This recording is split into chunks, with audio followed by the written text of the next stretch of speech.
সোম এবং মঙ্গলবারের ঘটনার পর থমথম করছে নেপাল। তবে এই মুহূর্তে সবথেকে বড় প্রশ্ন হচ্ছে নেপালের শাসন ভার কার হাতে যাবে। এখন নেপালের দায়িত্বে রয়েছে সেনা, কিন্তু নাম উঠে আসছে সুশীলা কার্কির। তার নামে ঐক্যমত্য হয়েছে গতকাল গভীর রাত পর্যন্ত চলা বৈঠকে, এমনটাই সূত্রের খবর। আজই শপথ নিতে পারেন নেপালের সুপ্রিম কোর্টের প্রাক্তন প্রধান বিচারপতি সুশীলা কার্কি।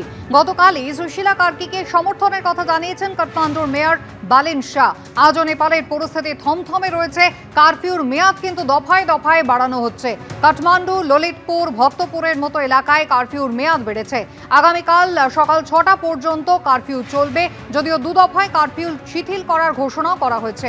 সকাল ৬টা থেকে বেলা ১১টা পর্যন্ত হবে কারফিউ শিথিল, আর অন্যদিকে বিকেল ৫টা থেকে সন্ধ্যে ৭টা পর্যন্ত কারফিউ শিথিল করা হবে।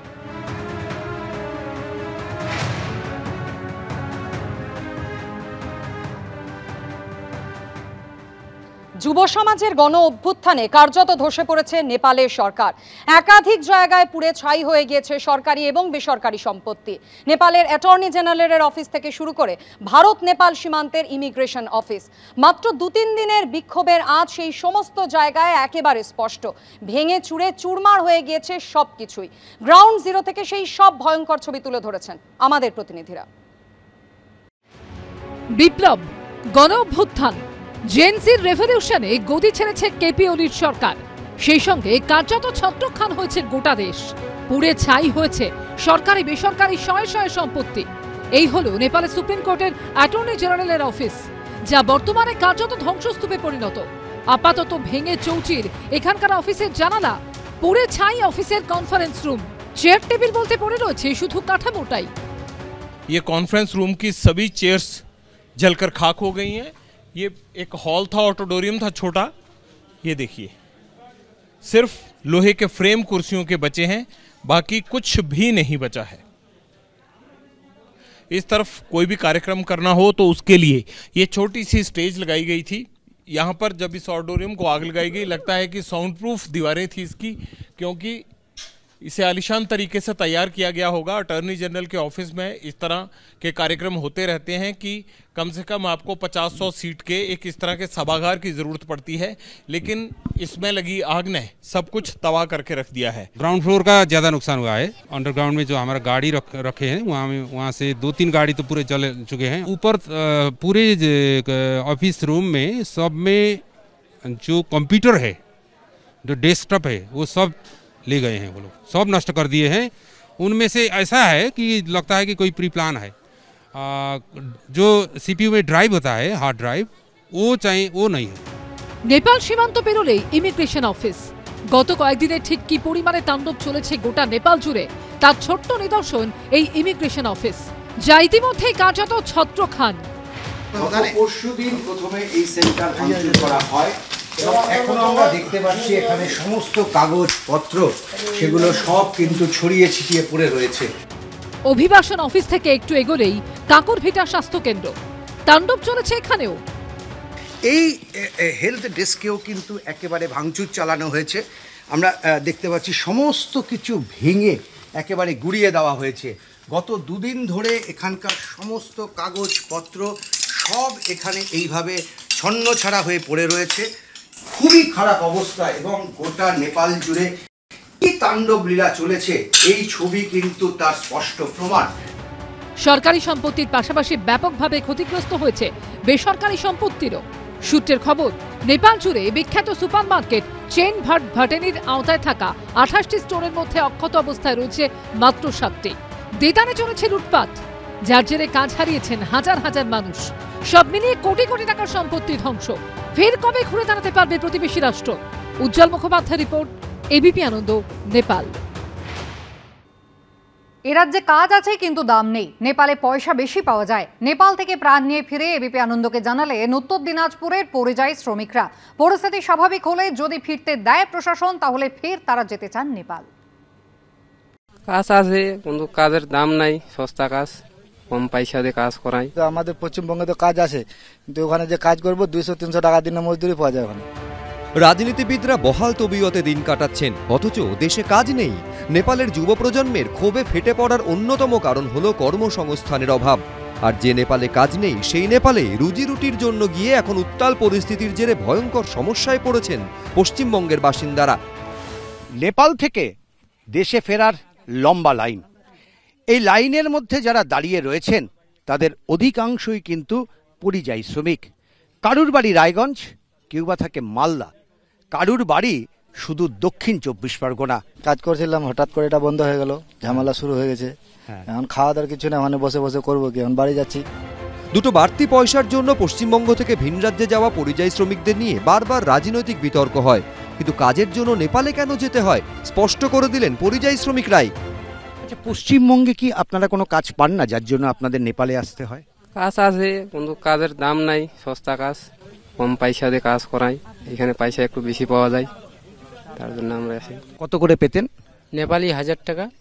আচ্ছা, মানে ইন্ডিয়ান কারেন্সি? ইন্ডিয়ান 600 টাকা হবে। আমাদের পশ্চিমবঙ্গে তো কাজ আছে, কিন্তু ওখানে যে কাজ করবো 200-300 টাকা দিনে মজদুরি পাওয়া যায় ওখানে। ওগুলাতে যে ফ্যামিলি চলবে না, সংসার চলে না। এই সংসার চলার জন্য তো নেপালে ঢুকেছিলাম। দেখবো, আসতে দিলে আসবো, না হলে বাড়িতে বসতে হবে। রাতের ঘুম উড়ে গিয়েছে বাঁকুড়ার হিরবাঁধ ব্লকের লালবাজার গ্রামেরও। গ্রামের প্রায় 300 জন শ্রমিক কাজ করেন কাঠমান্ডুর নেপালগঞ্জ এলাকায় কাঁসার বাসন তৈরির কারখানায়। অনেকটা ঝামেলার মধ্যেই আছে বলছে। আজকে হয়তো ফোনে কথা হয়নি, কালকে হয়েছিল। কি বললো? বলছে ওখানে কোথায় আগুন লেগে গেছে নাকি কার বাড়িতে, তারপরে বর্ডার বন্ধ করে দিয়েছে। পুজোতে আসার কথা ছিল কিন্তু আসতে মনে হয় পারবে না। চিন্তার মধ্যে আমাদের অনেকটাই আছে। দুমুঠো ভাতের জন্য ভিন দেশে গিয়ে ভয়ানক সংকট, কিন্তু কাজে না গিয়েও তো উপায় নেই, পেট তো চালাতে হবে। উজ্জ্বল মুখোপাধ্যায়, পূর্ণেন্দু সিংহ, এবিপি আনন্দ। 50,000 পদে দ্রুত নিয়োগের বিজ্ঞপ্তি চেয়ে গতকাল রাস্তায় নেমেছিলেন 2022-এর টেট পাস চাকরি প্রার্থীরা। আর সেখানেই উঠে এলো নেপালের প্রসঙ্গ। মুখ্যমন্ত্রীকে উদ্দেশ্য করে এক চাকরি প্রার্থী বললেন, নেপাল থেকে শিক্ষা নিন, 50,000 নিয়োগ দিন। আর এখানেই বিরোধীদের একাংশের বিরুদ্ধে ভুল বোঝানোর অভিযোগে সরব হয়েছে তৃণমূল কংগ্রেস। অন্যদিকে শিক্ষামন্ত্রী তিনি আশ্বাস দিচ্ছেন দ্রুত নিয়োগের বিজ্ঞপ্তি প্রকাশ করা হবে, তাই এই বিক্ষোভের কোনো গুরুত্বই নেই। নেপাল থেকে শিক্ষা নিন, 50,000 নিয়োগ দিন।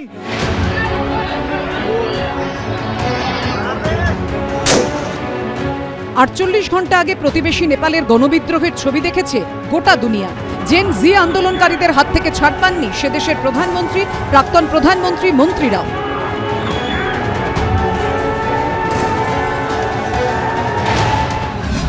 বৃহস্পতিবার সেই প্রসঙ্গ উঠে এলো 2022-এর টেট পাস চাকরি প্রার্থীদের আন্দোলনে।